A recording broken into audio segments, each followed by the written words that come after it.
but we're gonna be talking about some more homebuyer hacks that are gonna help you save more money and keep more money in your pocket in a world of high interest rates, high home prices. This is gonna be a great way to help you feel comfortable with your monthly payments. The first thing that you really have to do before you start house hunting is to get pre-approved. And this is the boring part. It's the prep part. And people don't like this part because it's just not as fun. People start looking at houses and they start thinking, oh, I know I can afford $3,000 a month, $3,200 a month, $4,000 a month. And then they get to it and they realize that either their credit doesn't allow them to have that much of a monthly payment, or they realize that the houses that they're looking at are not going to meet the budget. So very important to get that pre-approval first. It shows that you're ready to make an offer. If you do find a house that you like, then you're not having to miss out on that because someone else comes in and they're quicker and they already have everything in a row. Pre-approval can take a day or two, maybe 24 hours.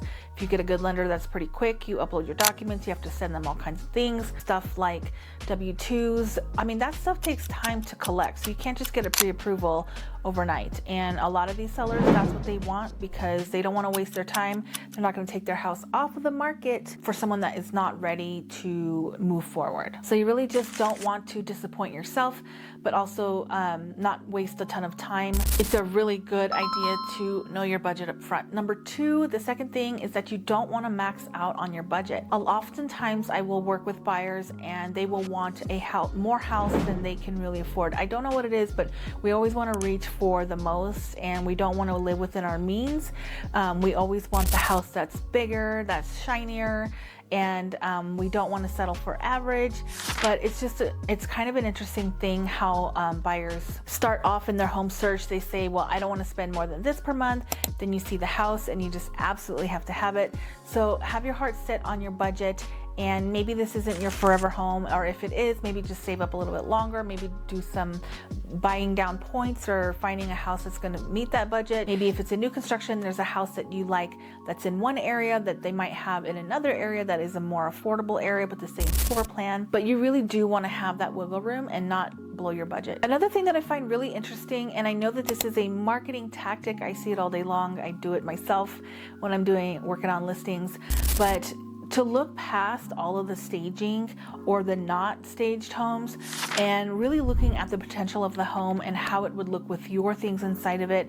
Some people get way too distracted with small things here and there. You can save a lot of money if maybe the house needs paint or you don't like an oven. People will pass on a house because they don't like the stove that's in the kitchen, which is wild to me because you can totally replace the stove but have everything else that you need. If you see something where it can use some paint, maybe you can ignore a little bit of carpet. Those are some negotiating tools where you can get brand new carpet when you move in your home. You can have it done before you move in, or you can do it after. I like to do it after. I know people want move-in ready and they just want to get on with their lives.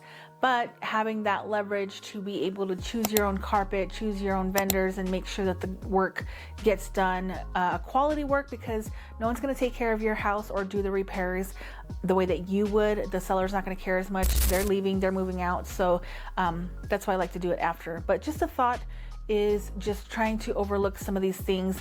Can't stand light fixtures. Those are super easy to replace. Couple $100 and those things are out. Another home buyer hack to boost your dollar is to check out the HOA fees, the taxes, see what the metro district fees are like. This is going to make a huge difference in your monthly payment.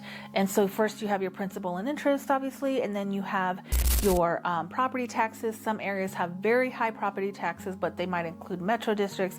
Some have really high HOA fees. So you really want to weigh all of that out. Just because a home is priced high doesn't mean that it's any less affordable than a lower priced house that has a high property tax or HOA. So something to think about. Your dollar could go a lot further if you buy something with lower taxes or no HOA.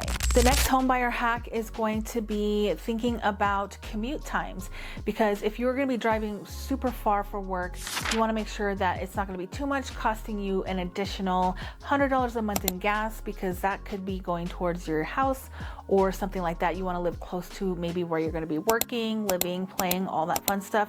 And that's going to help keep your costs down by finding something that is a little bit easier on your commute time. So maybe trying to live 10 to 15 minutes away, instead of people saying, well, I don't mind driving 45 minutes away, but that gas that you're going to save is going to be able to afford you maybe $5,000 to $10,000 more on a property that you could buy, or use it for renovations or whatever you want to do. And the last thing I'll talk about today is looking at the utilities. You know, a lot of people knock solar, but when you are buying a house that has a fully paid off solar, that it is owned outright, not leased, or being made payments on, those houses are actually worth a lot to me, because they save you hundreds of dollars per month. But you want to consider utilities, just asking the seller, hey, how much money do you spend a month in utilities, heating, water, all that.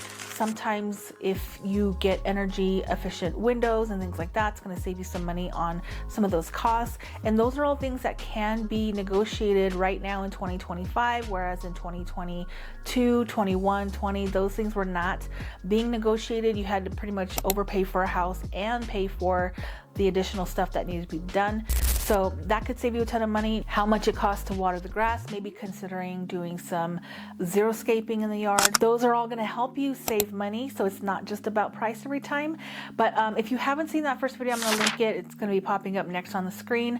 Otherwise, there's an entire playlist on buying homes in Colorado. If you're new here, my name is Iris and I help people buy and sell real estate. And I am a resident of Colorado and Colorado Springs. And I see these tips and tricks all day long. I hear it from my colleagues, and I, implement these hacks myself with my clients so that they can save a lot more money. I get them the most amount of money back at closing. I recently did a sale with a client who, even the lender told us that we got them too much money. They can't use it all. We got them so much money, about over $17,000 in seller concessions. And we were able to figure out a way to make the whole thing work, some work done on the house. So everything that I am teaching you here, I implement and I use on a regular basis. So hopefully this helps you today. If you need help, please feel free to book a free consultation, and I will see you on the next video, here to help you buy your beautiful, perfect home in Colorado Springs.